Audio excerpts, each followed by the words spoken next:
Baik, pada pemirsa sekalian, langsung saja mungkin kita persilahkan Ustadz kita untuk memberikan materi pengantar dari tema ini kepada Al-Ustadz, falyatafaddal mashkuran wa ma'juran. Baik, syukran. Tes suara dulu sebelum saya mulai. Suara saya kedengaran dengan jelas. Nah, Ustadz, Alhamdulillah, sangat jelas Ustadz. Baik, syukran Ustaz. Barakallahu fiikum. Bismillahirrahmanirrahim. Alhamdulillahi rabbil alamin. وبه نستعين على أمور الدنيا والدين أشهد أن لا إله إلا الله وحده لا شريك له وأشهد أن محمدا عبده ورسوله صلى الله عليه وعلى آله وصحبه ومن سار على نهجهم واقتفى أثرهم إلى يوم الدين وسلم تسليما كثيرا. أما بعد. Hadirin dan hadirat, ikhwah dan akhwat, para peserta konsultasi syariah yang semoga dirahmati Allah Subhanahu wa taala. Pertama-tama kita bersyukur dan memuji pada Allah atas kesempatan, kemudahan dan taufik Allah pada kita yang pada kesempatan ini mendapatkan karunia tersebut untuk bisa bersama-sama dalam satu di antara sarana bagi kita mendapatkan dan memperoleh ilmu dan pengalaman dalam sesi konsultasi syariah pada malam hari ini.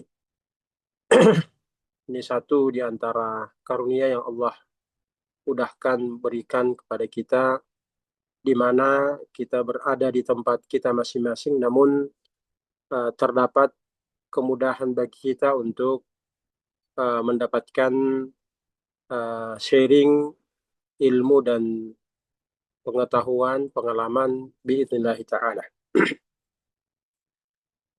Seperti yang disampaikan tadi bahwa tema kita dalam pengantar konsultasi pada malam hari ini seputar menata rambut sang buah hati. Ini tema yang diperluas sebetulnya dari tema kecil yang ditulis oleh Syekh Mustafa Al-Adawi dalam kitab beliau Fiqhu Tarbiyatil Abna, yang menjadi acuan dan referensi kita dalam kajian parenting yang biasa diselenggarakan pada Senin malam seperti malam ini.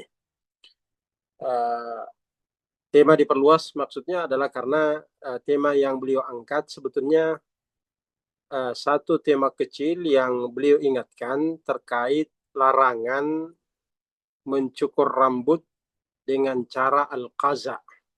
Ya, dengan cara al-qaza. Nanti kita akan jelaskan apa itu al-qaza.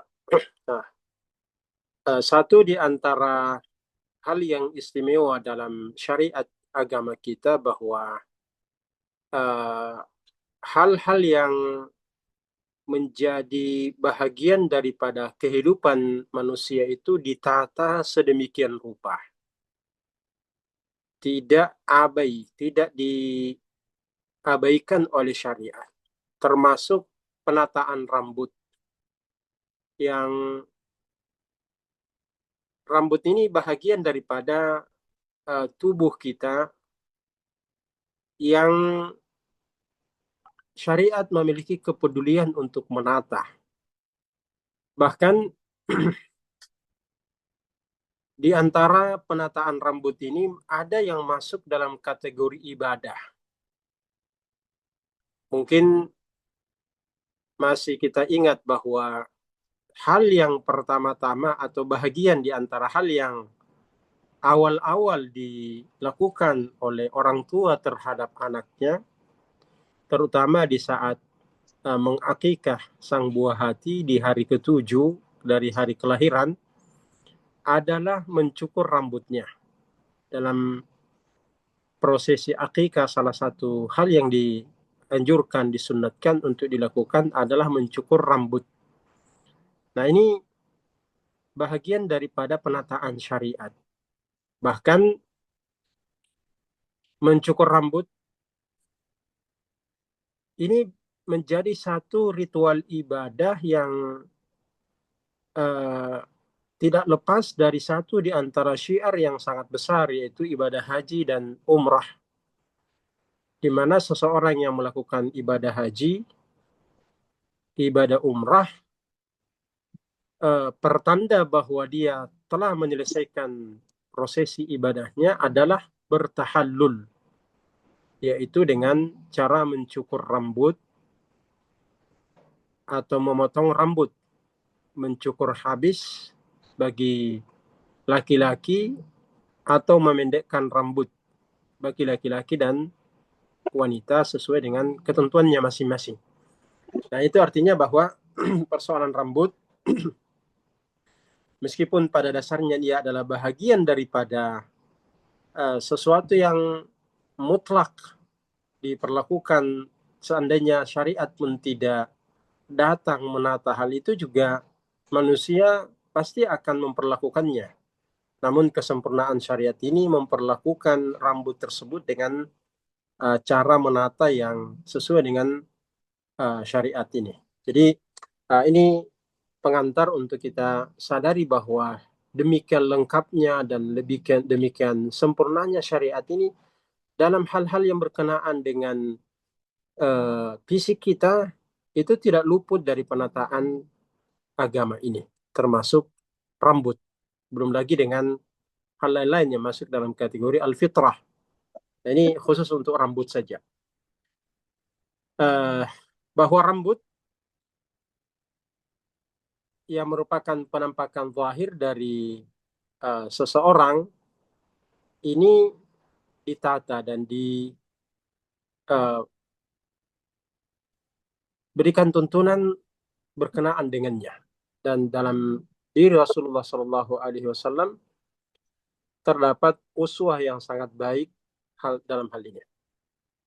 Saya akan memulai dari pembahasan yang dituangkan oleh penulis sebelum kemudian memperluasnya pada bahasan-bahasan lainnya biidznillah ta'ala. Bahwa terkait cara mencukur rambut, atau sebelum masuk ke pembahasan penulis, mencukur rambut yang diatur secara syar'i, khususnya dalam rangkaian ibadah haji dan umrah untuk prosesi tahallul, khusus untuk kaum wanita, dalam hal ini tentu yang mukallaf atau yang termasuk anak-anak sekalipun tidak mukallaf tetap juga melakukan tahallul tersebut, maka bagi wanita cukup memotong rambutnya sepanjang ruas jari, jadi sepanjang ruas jarinya, kurang lebih 1 senti lah, kurang lebih 1 senti sampai 2 senti. Dan ini khusus untuk wanita, jadi tidak terlalu panjang yang dipotong, cukup 1 ruas jari. Dan caranya adalah mengumpulkan ujung rambut, ya, lalu kemudian memotong di ujungnya sekadar atau sepanjang 1 ruas jari saja. Ini untuk wanita, termasuk anak-anak tentu saja. Ini sebelum masuk pada pembahasannya. Yang kedua, khusus untuk laki-laki ada 2 pilihannya. Ini yang diatur secara syar'i, yaitu mencukur dengan cara al-halq, yaitu gondol, sama ketika anak bayi itu dicukur pertama kali saat diakikah, maka dicukur habis. Ini namanya al-halq. Dan tentunya rata, ya, rata. Ini yang berhubungan nanti dengan pembahasan di kitab ini.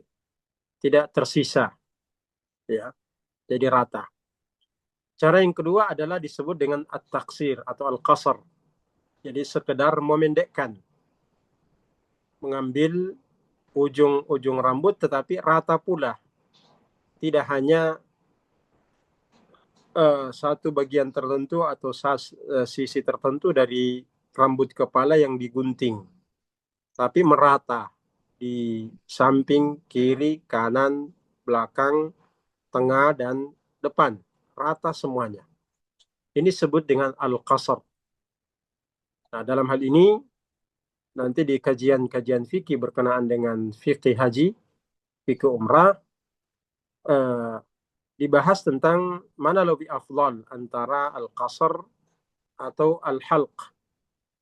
Ya, ulama kemudian mengutamakan tentang al-halq karena Nabi Shallallahu Alaihi Wasallam mendoakan orang yang bercukur rambut dalam prosesi tahallul tersebut dengan cara halq, dengan cara cukur gondol itu sampai 3 kali, dan doa untuk yang mencukur dengan cara memendekkan saja itu hanya sekali didoakan oleh Nabi. Allahumma arham al-muhalliqin. Ya Allah, rahmatilah, kasihilah orang-orang yang bercukur dengan cara halq atau cara gondol. Sampai 3 kali didoakan oleh Nabi. Setiap kali Nabi mendoakannya, sahabat yang mendengarkannya juga menimpali dan mengatakan wal muqassirina ya Rasulullah. Tapi Nabi tidak. Nanti terakhir kali yang keempat, Nabi kemudian mengatakan wal muqassirin, dan orang-orang yang mencukur dengan cara qasar. Nah, ini artinya apa? Bahwa dalam tuntunan khusus untuk pelaksanaan dalam kaitannya dengan menata rambut dengan cara mencukur dan dengan cara mencukur dalam rangkaian ibadah, aturannya seperti tadi. Khusus untuk laki-laki ada 2 pilihan. Yang pertama dan itu yang lebih utama adalah dengan cara al-halq, dan yang kedua adalah dengan cara al-qasr, sekedar mencukur pendek tetapi merata. Ya, ini disebut dengan al-halq, al-qasr. Sedangkan bagi wanita adalah mencukur ujung rambutnya dalam makna memotong ujung rambut sepanjang 1 ruas jari. Nah, kaitannya dengan penataan rambut dalam makna memendekkan rambut di luar dari prosesi ibadah tadi, di sini tidak ada ketentuan khusus pada dasarnya. Tetapi Nabi Shallallahu Alaihi Wasallam hanya mewanti-wanti dan melarang seseorang mencukur rambut dengan cara al-qaza. Cara qaza, jadi dalam hadis riwayat Imam Bukhari dan Imam Muslim dari Nafi' dari Ibnu Umar radhiyallahu taala anhuma, beliau katakan bahwa Rasulullah sallallahu alaihi wasallam naha anil qaza. Nabi atau Rasul sallallahu alaihi wasallam melarang perbuatan al-qaza. Lalu Nafi atau tabi'in yang mendengarkan riwayat ini dari Ibnu Umar bertanya, apa yang dimaksud dengan al-qaza? Ibnu Umar menjelaskan lebih lanjut, al-qaza itu adalah yuhlaqu ba'du ra'si as-sabi wa yutraku ba'dun, yaitu mencukur sebagian rambut sang buah hati, sang anak kecil, lalu dibiarkan yang lainnya.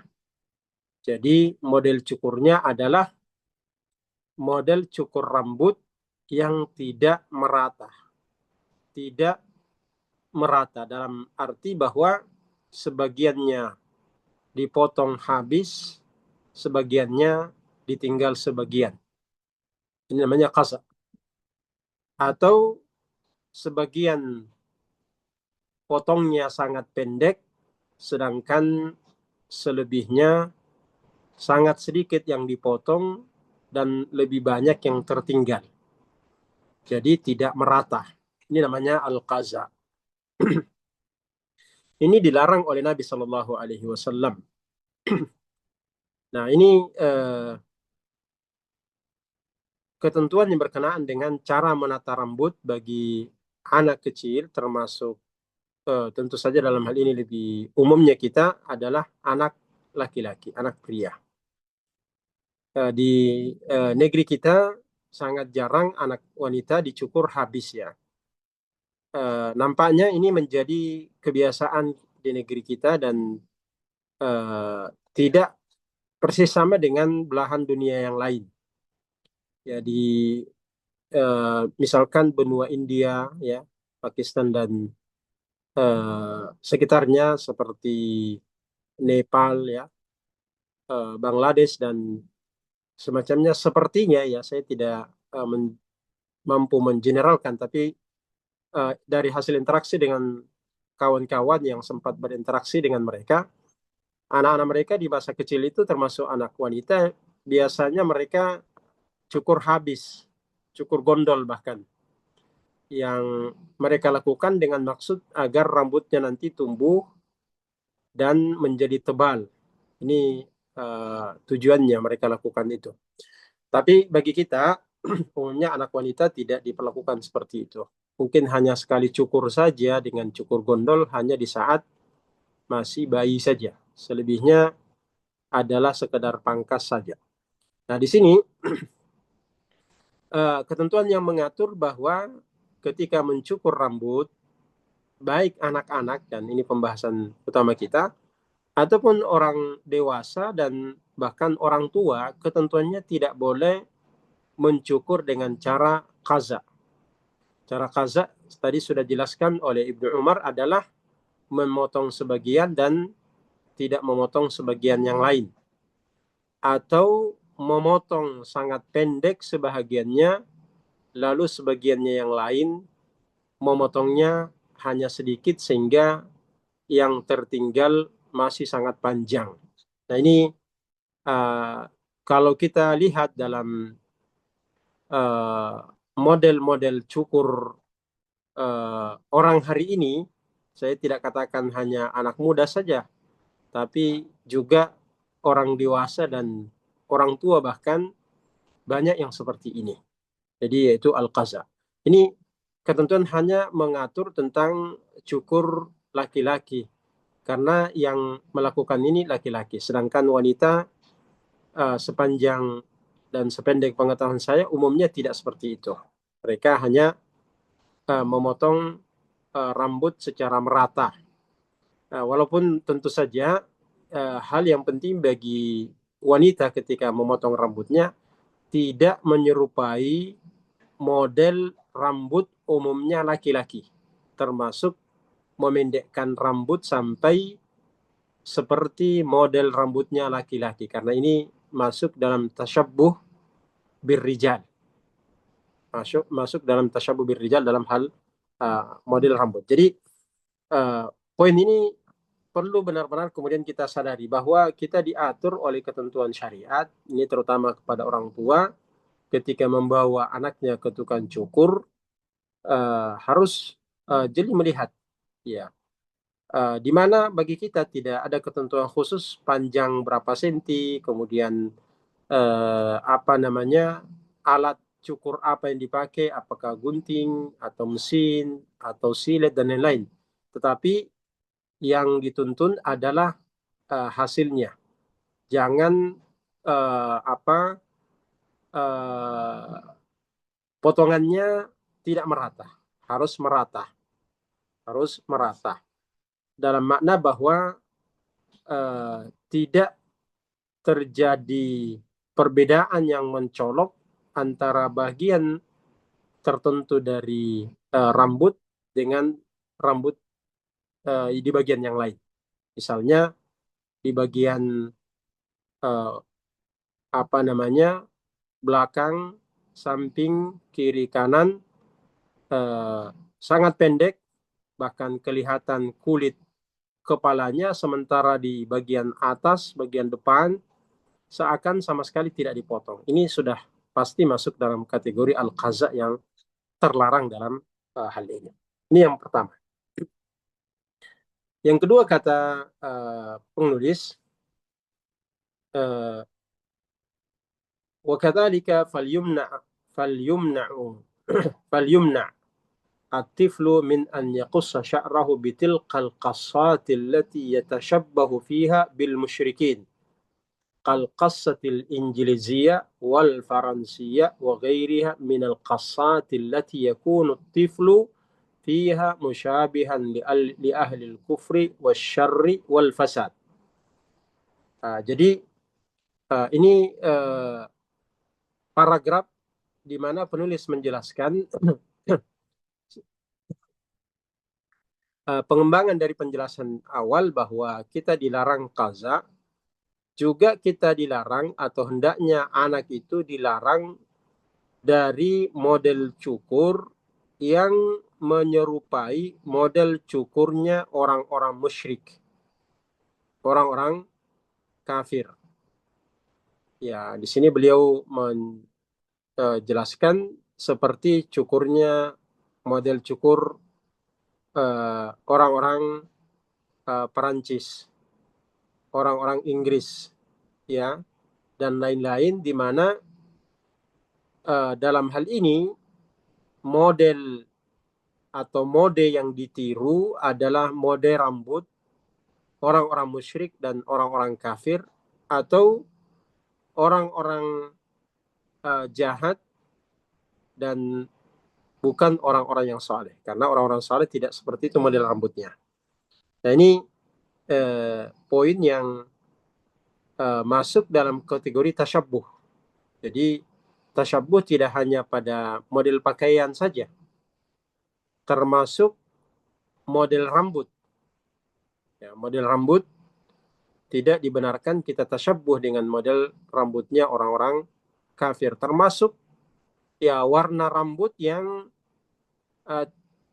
apa namanya, yang sengaja kemudian mengubah warna rambut yang alami yang Allah Subhanahu wa taala ciptakan. Syukur kita di umumnya kita di negeri kita rata-rata rambut kita adalah rambut yang hitam. Nah, ini warna rambut yang asli lalu diubah menjadi rambut warna yang lain. Misalkan pirang, ya, ini yang biasa, dan warna-warna yang lain. Padahal dalam ketentuan sabgah rambut dibenarkan secara umum, tetapi sabgah atau warna rambut tidak boleh apa namanya menyerupai warna-warna rambut yang menjadi spesial bagi orang-orang kafir. Baik. Nah, ini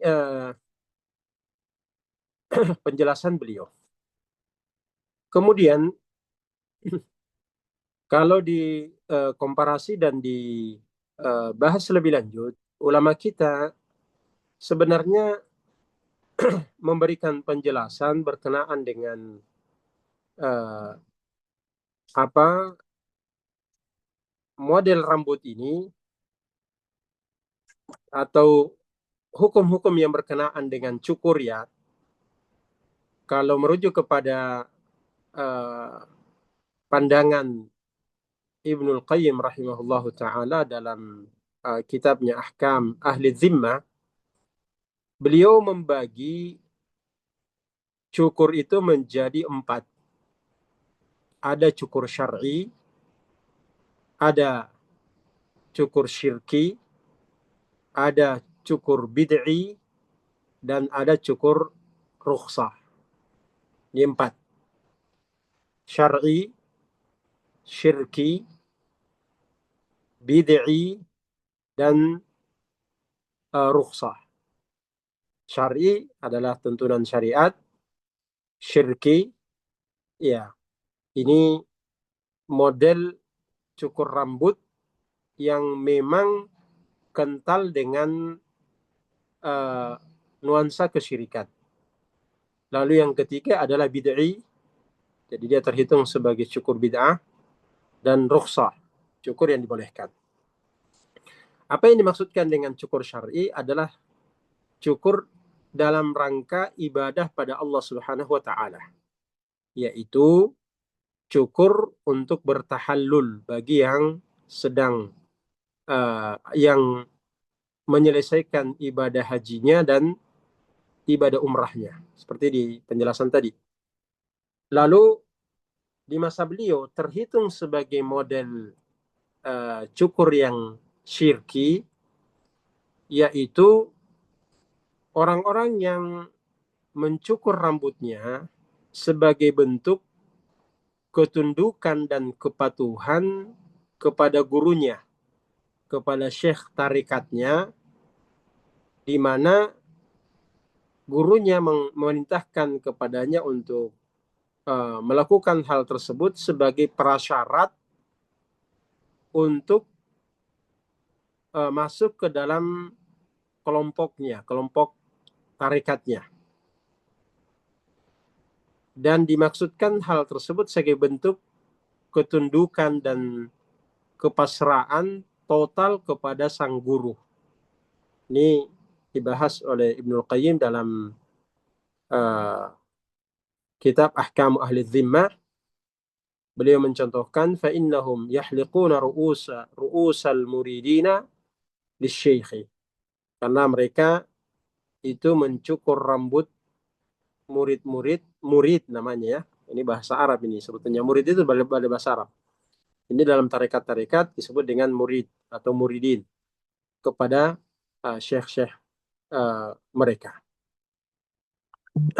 Dan mereka menggelari sebagai bentuk ketundukan dan kepatuhan kepada syekh. Ini contoh halqus sya'ar asyirki. Jadi model atau cukur rambut yang kategori syirki. Lalu yang lain yaitu al-halqul al-bid'i atau cukur rambut bid'ah. Kata beliau, kahalqi kathirin minal mutawwi'ah wal fuqara yaj'alunahu syartan fil faqri. Yaitu orang yang mencukur rambut mereka sebagai bentuk kezuhudan dan kepakiran.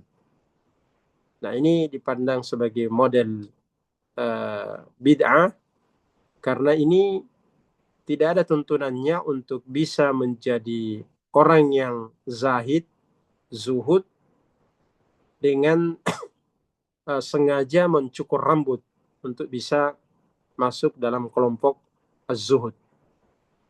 Nah, kalau itu menjadi persyaratan, apalagi kalau dipandang sebagai satu satu mode dan satu bentuk tamayus pembeda antara kelompoknya dengan yang lain, maka ini jelas menjadi al-bid'ah.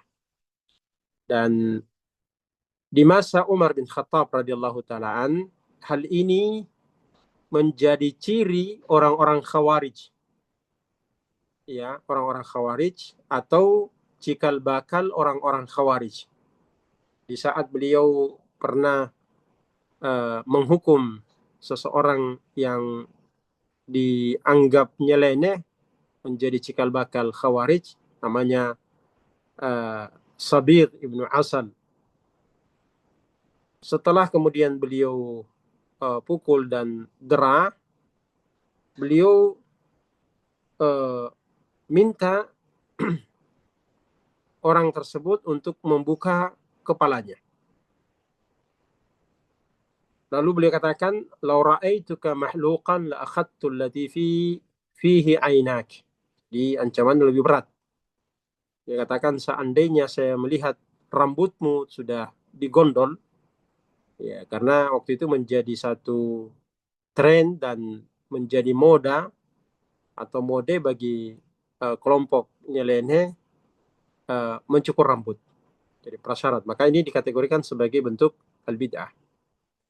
Lalu yang keempat adalah cukur karena diperlukan dan dibutuhkan.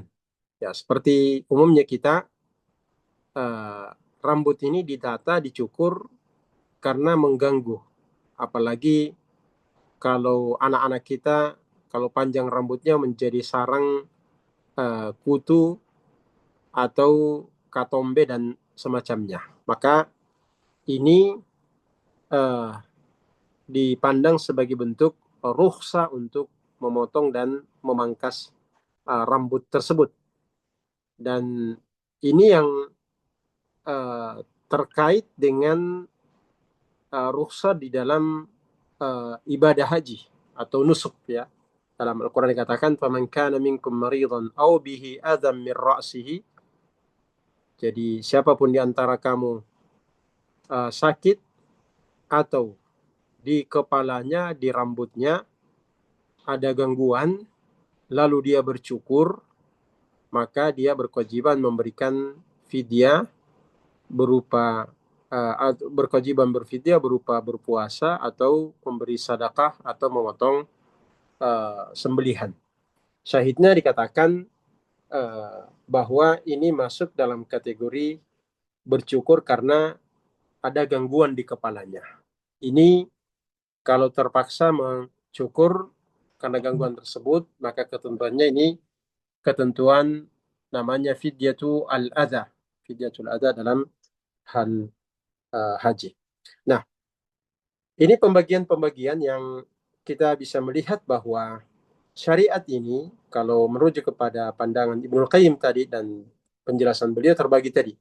Jadi dia menjadi cukur syar'i, ya, kadang bisa tergolong sebagai cukur syirki karena memang dijadikan sebagai ritual yang ditujukan sebagai pengagungan dan penghormatan ta'zim kepada selain Allah.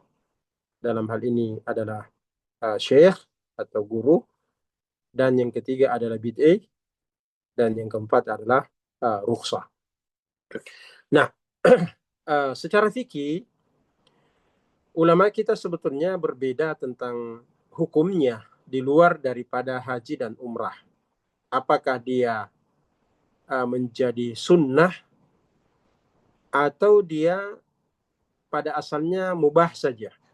Ini ada perbedaan di kalangan ulama kita terkait dengan hal tersebut. Di kalangan Hanafiyah, di antara mereka ada yang mengatakan dia adalah sunnah.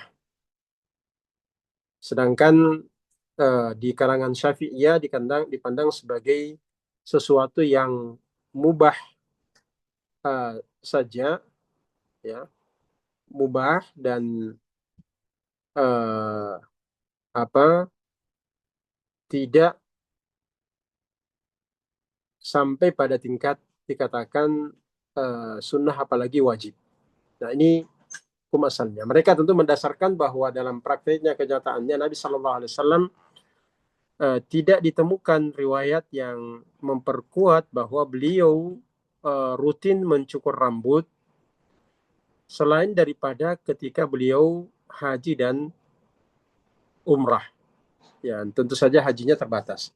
Walaupun hal ini masih perlu tentu saja untuk dikaji lebih jauh. Dalam rentang waktu sampai 23 tahun, sementara haji beliau hanya sekali saja dan umrahnya juga tidak banyak, maka itu berarti bahwa sekian lama tidak memotong rambutnya. Padahal rambut ini demikian cepat tumbuhnya, dan walaupun riwayat-riwayat yang ada sampai kepada kita bahwa ujung rambut beliau itu sampai kemudian sejajar dengan bahu beliau. Dengan bahu beliau, karena ini mengikuti tradisi yang umum di masyarakat Arab waktu itu, bahwa model rambut mereka, dan ini masuk dalam kategori urf dan kebiasaan, dan secara usul fikih ini dikatakan sebagai sunnah yang apa istilahnya, sunnah Nabi Shallallahu Alaihi Wasallam yang adiyah, yang biasa, yang mengikuti pola tradisi dan tidak mengikat sebagai sebuah ketentuan syariat. Namun bagi yang mengikutinya dalam hal tersebut, ini mirip sama halnya dengan model pakaian.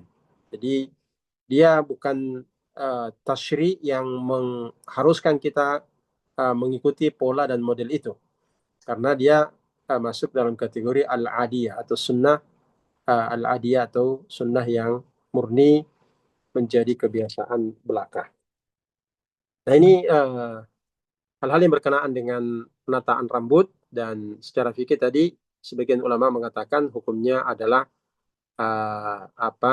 sunnah, sebagian yang lain hanya mengatakan mubah. Bahkan ada yang mengatakan sebagai bentuk bid'ah, karena riwayat-riwayat yang datang dari Nabi Shallallahu Alaihi Wasallam, beliau hanya mengikut bercukur di saat tahallul saja, di waktu haji atau di waktu umrah. Ya, baik. Kembali ke penjelasan yang ada di kitab, bahwa model-model yang ada ini seharusnya seorang muslim merasa izzah dan merasa bangga dengan model yang ada di dalam syariat. Model apa yang ada dalam syariat? Tadi, imma dicukur total gundul, atau dengan cara taksir atau kasar, tetapi merata.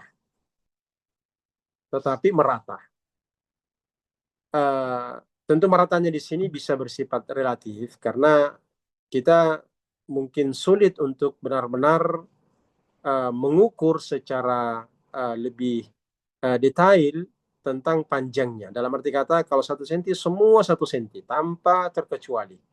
Ini bukan ini yang diharuskan, tetapi dia bersifat relatif. Boleh berbeda, tetapi tidak mencolok perbedaannya.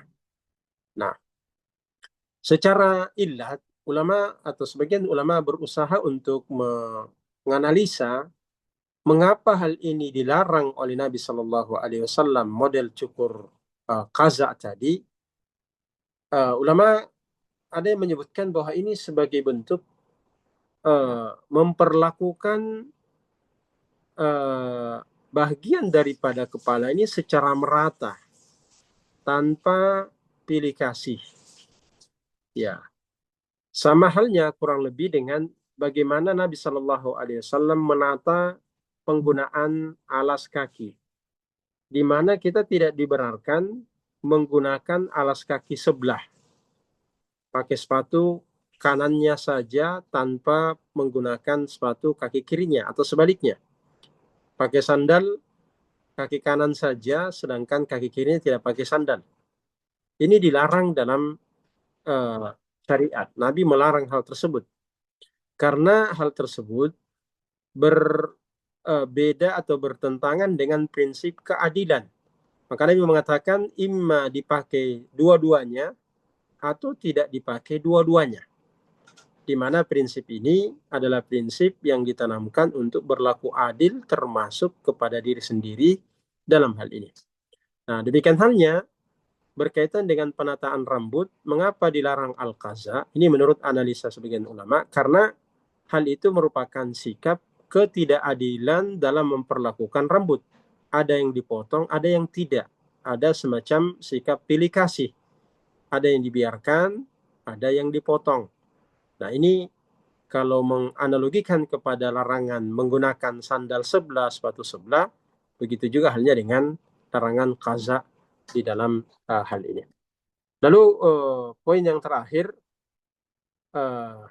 dipertegas oleh penulis Syekh Mustafa Al-Adawi, bahwa kenyataannya sebagian orang ketimbang dia kemudian merasa cukup dengan tuntunan syariat, tuntunan dari Nabi Shallallahu Alaihi Wasallam, merasa perlu meniru model rambut di luar daripada agama ini, sehingga ada yang seperti digambarkan tadi, ada yang memilih model cukur orang Prancis, orang Inggris. Kalau sekarang di tren Gen Z adalah model Korea. Ya. Ini bagian daripada tasyabuh kepada non-muslim, kepada orang kafir.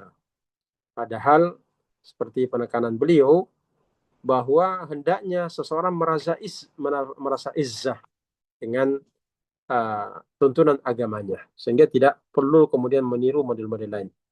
Bahkan beliau menyetir firman Allah Subhanahu wa taala, laqad kana lakum fi rasulillahi uswatun hasanah liman kana yarjullaha wal yawmal akhir wa dzakarallaha katsiran.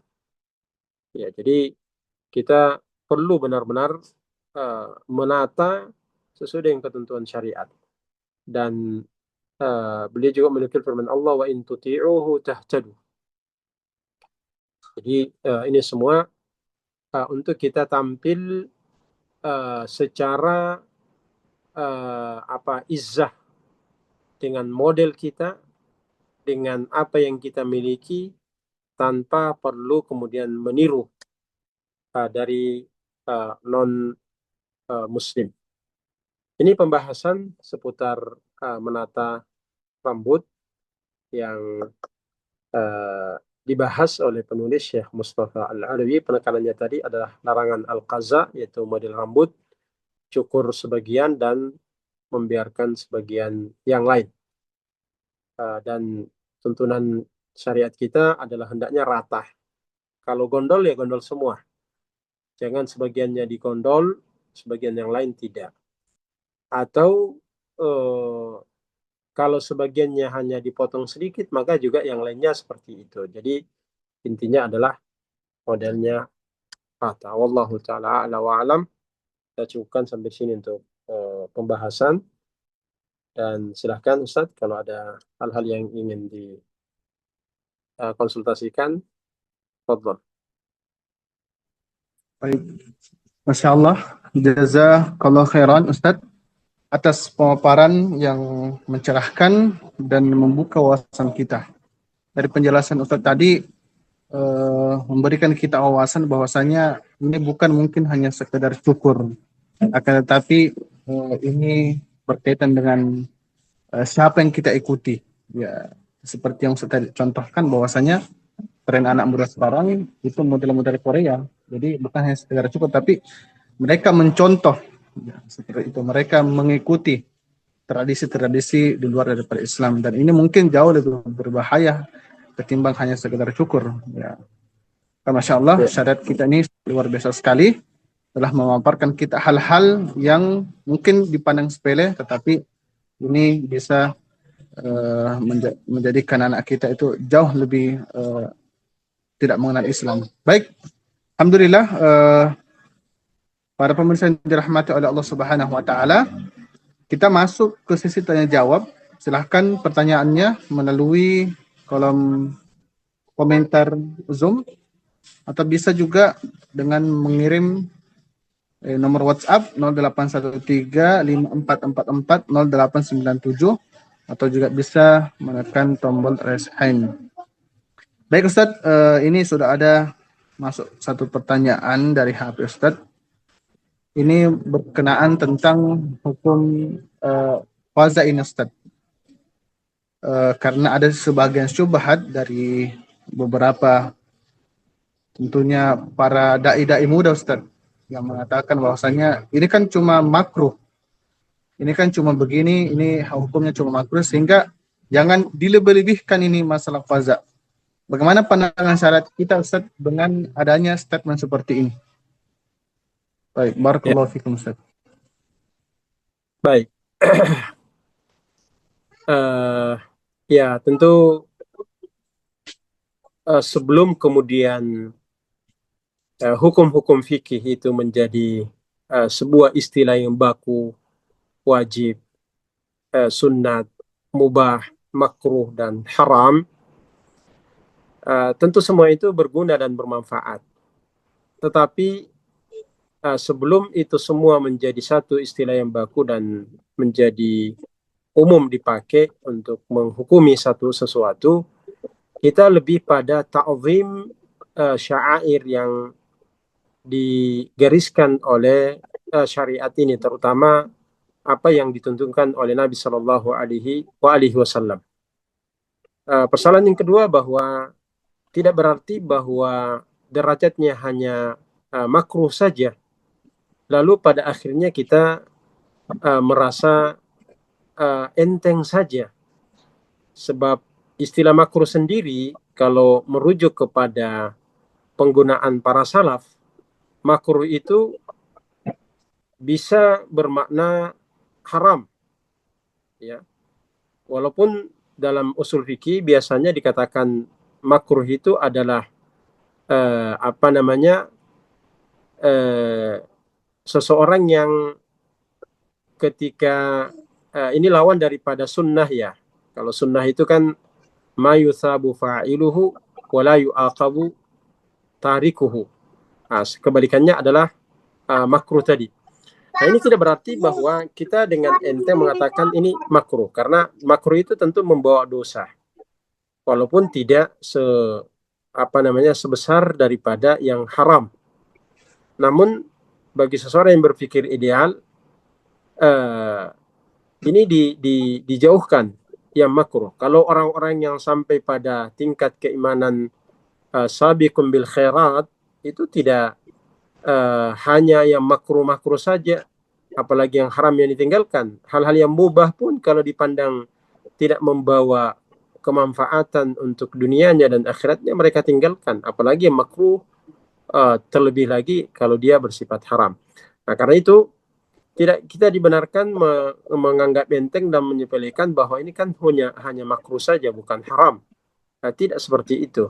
Punya prinsip kita adalah prinsip at-taslim dan at-ta'zim kepada tuntunan syariat.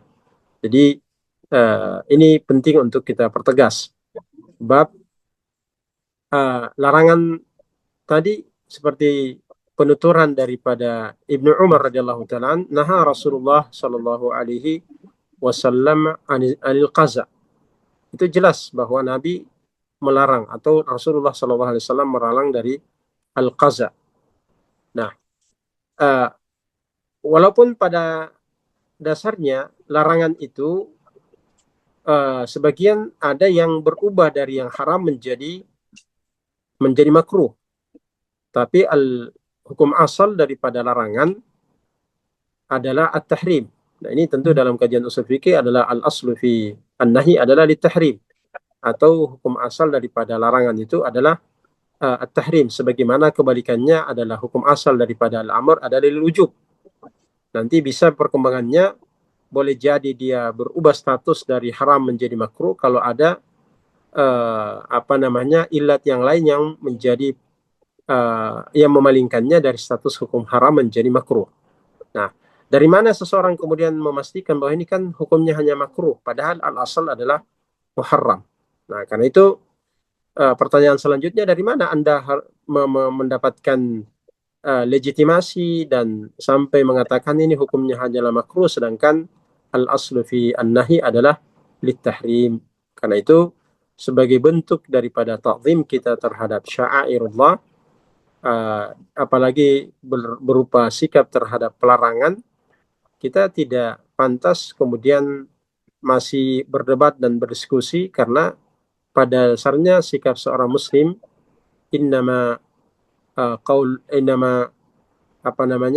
sikap seorang mukmin ketika Allah dan Rasulnya memutuskan sesuatu adalah sami'na wa ata'na, dan tidak memiliki pilihan lainnya. Ini pandangan dan sikap kita terhadap hal ini. Wallahu a'lam. Baik Ustadz, ini ada pertanyaan lagi Ustadz dari Ummu Abdillah. Izin bertanya Ustadz, jika kita melihat model rambut yang bagus, misalnya dari Korea, tapi bukan karena mengidolakan mereka, tapi karena kita lihat modelan cocok dengan bentuk wajah kita, jadi cuma dijadikan seperti contoh model saja yang biasa fotonya terpajang di tukang cukur saja Ustadz. Baik. Nah, ini berkenaan dengan ada unsur niat. Tentu kalau memang tidak dimaksudkan untuk itu dan tidak masuk dalam kategori yang terlarang qaza ya. Jadi dia modelnya rata, ya, modelnya rata dicukurnya, ya, tidak cukur sebagian dan tinggalkan sebagian yang lain, dan tidak ada unsur ingin tasyabbuh dengan mode-mode yang ada. Ini boleh, tidak masalah, tidak menjadi masalah. Tetapi itu tadi ketentuannya tidak ada unsur qaza dan tidak ada maksud untuk mengagungkan dan mengidolakan non-muslim tadi. Dia murni karena dipandang seperti tadi, lebih cocok dengan model dengan bentuk wajah misalnya. Itu tidak masuk dalam kategori itu. Allah. Baik. Nah, Ustaz, ini pertanyaan selanjutnya. Bismillah. Bagaimana menyeimbangkan antara kasih sayang ketegasan, dan keteladanan dalam mendidik anak. Nah, Ustaz. Diulang tadi, ada putus-putus sedikit. Menyeimbangkan. Oh ya, Ustaz. Ya, bagaimana menyeimbangkan antara kasih, sayang, ketegasan, dan keteladanan dalam mendidik anak. Yang Ustaz. pertama tentu ya model dan cara mendidik yang terutama untuk masa-masa awal ya, anak-anak kecil ya, pendidikan qudwah itu yang lebih efektif dan lebih besar pengaruhnya terhadap anak-anak kita, terutama di masa-masa pertumbuhan awal, di mana penjelasan kita agak berat untuk mereka cerna kalau dia berupa penjelasan dan penyampaian bersifat teori. Maka yang paling efektif adalah model qudwah yang dipraktekkan dan dicontohkan langsung kepada anak-anak kita. Nah, pada sisi lain, tentu saja dalam hal penerapannya, kita memerlukan kedisiplinan dalam menerapkan apa yang kita ingin ajarkan kepada anak-anak. Nah, di saat itu kita dalam penerapan kedisiplinan kita butuh dan memerlukan ketegasan agar nilai-nilai yang kita ingin terapkan itu tidak mudah untuk dilanggar. Tetapi tidak berarti ketegasan ini bertentangan dengan kasih sayang. Justru bahagian daripada kasih sayang itu adalah adanya unsur penegasan atau ketegasan tersebut. Jadi dua hal yang berbeda yang tidak boleh dipertentangkan antara sikap tegas dengan kasih sayang yang ada pada benak kita untuk buah hati kita. Tetap kita perlu tegas, tetapi tidak ketegasan ini membuat kita kehilangan rasa sayang kepada anak-anak kita. Ini batasan-batasannya. Nah, silakan. Baik, Ustaz. Alhamdulillah. Satu lagi pertanyaan mungkin, Ustaz. Ini masih dari Abdillah. Ya. Apakah larangan menyerupai laki-laki bergantung pada modelnya atau pendeknya? Bukankah Nabi berambut sebahu? Apakah jika rambut wanita sebahu sudah dianggap sama dengan pria? Ya. Ini sangat relatif ya. Sangat relatif. Ini lebih kembali kepada urf yang ada di satu masyarakat. Di mana kalau di masa Nabi Shallallahu Alaihi Wasallam kita memahami bahwa model rambut yang menjadi kebiasaan, termasuk kebiasaan laki-laki di masa itu, rambutnya bisa sampai sepanjang sampai ke bahu ya. Nah, itu berarti bahwa model ini tidak pantas diserupai di masa itu tentu saja oleh kaum wanita. Sebab kalau tidak, maka ini pada sisi ini bisa tasyabuh dari segi panjangnya. Nah, begitu juga dengan model cukurnya. Ya, model cukur bukan sekedar pada sisi panjangnya saja, tetapi modelnya. Ada yang istilahnya saya tidak terlalu tidak terlalu menguasai nama-namanya. Tetapi ada model rambut yang dicukur rata ujungnya, ada yang model kikis, ya, model kikis, di mana ujungnya tetap kemudian dipotong setiap ya ruasnya. Nah, ini model-modelnya. Tetapi intinya pada dasarnya kembali kepada urf. Nah, kalau kita di negeri kita umumnya model rambut laki-laki itu adalah yang tidak sampai ke bahu, ya, tidak sampai ke bahu. Bahkan kalau kalau dulu kita di sekolah-sekolah ya, maksimal panjang rambut hanya sampai 2 cm, bahkan tidak boleh lebih daripada itu. Ini untuk laki-laki tentu saja. Nah, umumnya juga seperti itu di masyarakat kita, rambutnya tidak sampai di bahu, bahkan sudah terlalu panjang kalau sudah setengah daripada leher di bagian belakang. Nah ini kalau sampai seperti itu eh, kita ya mungkin sederhananya begini untuk mudah memahami bahwa ibu-ibu yang melihat model rambut laki-laki pada umumnya tidak boleh sampai sependek laki-laki yang umum rambutnya seperti itu. Katakan misalkan sampai 3 cm saja. Ini dan umumnya rambut laki-laki adalah modelnya dicukur kikis. Nah, karena itu tidak boleh bagi wanita ketika pun memendekkan rambut sampai sepanjang bahu lalu kemudian dikikis dengan model itu. Dan ketika itu dalam keadaan misalkan seorang wanita bercukur seperti itu dan dari belakang orang tidak tahu ini laki perempuan. Nah, ini sudah bentuk tasyabuh kalau sudah seperti itu. Sudah mirip dengan laki-laki. Tidak bisa dibedakan kecuali ketika melihat wajahnya atau melihat dari sisi lain yang bisa membedakannya. Tapi kalau murni hanya membandingkan antara model rambutnya dan panjang rambutnya dengan panjang laki-laki, panjang rambut laki-laki sudah sama, ini sudah pasti bahwa ini adalah tasyabuh dimanapun dia berada.